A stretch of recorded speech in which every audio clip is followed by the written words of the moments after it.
Hi, I'm Nurul, I'm Danti. I'm Sheikah. And I'm Lentina. and we are going to present our analysis on the representation of Dufan. Hope you enjoy it. According to the book Jejak Soekarjo Hadisuwirjo di Taman Impian Jaya Ancol, the root of the development of Dufan comes from the first president of Indonesia, Insinyur Soekarno. He was obsessed to create a recreation park with the fantasy idea which conveys the uniqueness of Indonesia.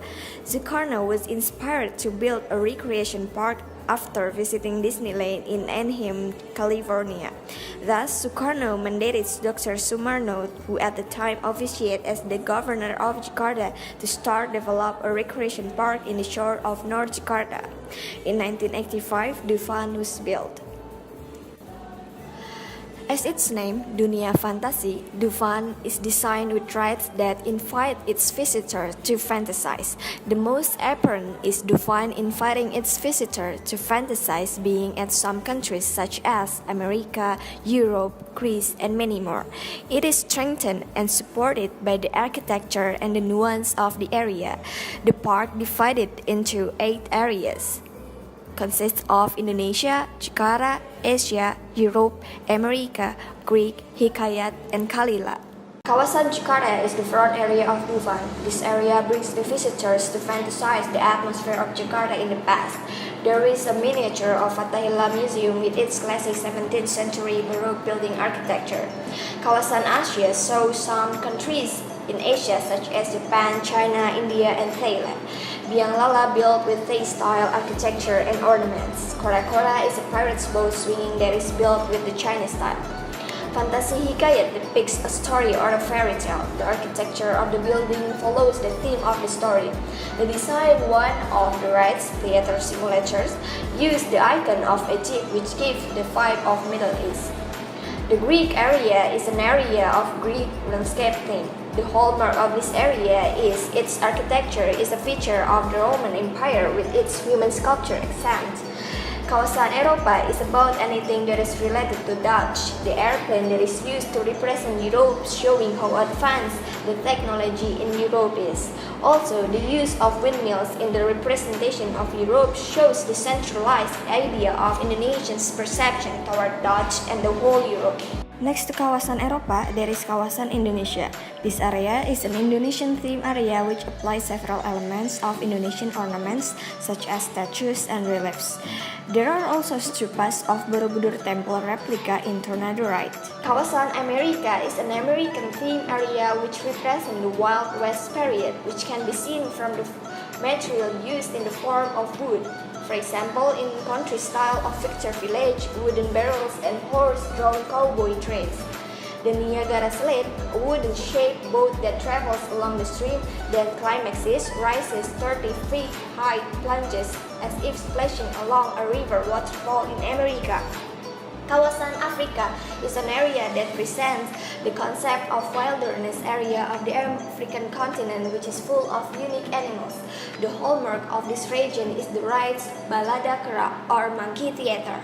There are also Wahana Ubanga Banga or junior bumper cars and safari games, as well as food stalls and souvenir shops with typical African architecture.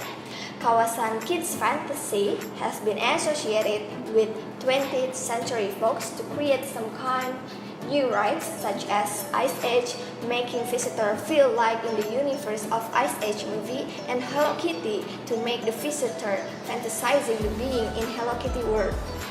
These divisions of areas are intended to make people fantasizing being in some wonderful places. But do they really aware of this division of areas? Ya, apa sama aja? Amerika. However, according to the research, 64% of the respondents do not know that Dufan is divided into several areas.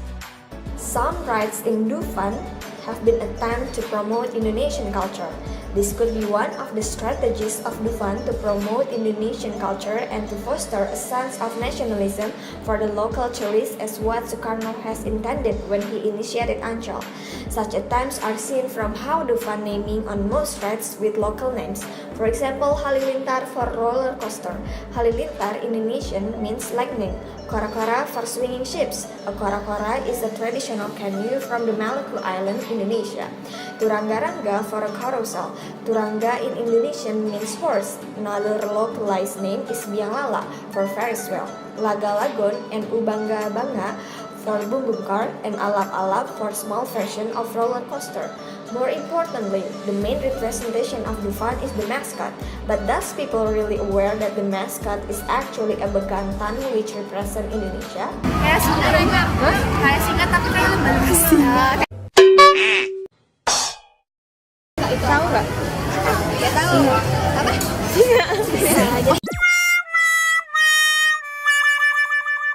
Bekantan. Oh, bekantan. From the conducted survey, the purpose of Dufan to represent Indonesia by the Bekantan is not significantly successful, as the survey reveals that only 31.4% know the mascot of Dufan is Bekantan. There are several conclusions that we can take from this analysis. First, although the purpose of Dufan is to invite people having a fantasy, Dufan still localized the name of the rides in order to represent Dufan as the Indonesian product. Dufan represents the fantasy areas through the decoration and through the local name of rides. It also makes Dufan success to maintain Indonesian culture at the time of modern era. Second, the survey shows that people mostly are not aware about the division of the areas. Lastly, the representation of Bekantan through the mascot is not conveyed clearly for most people.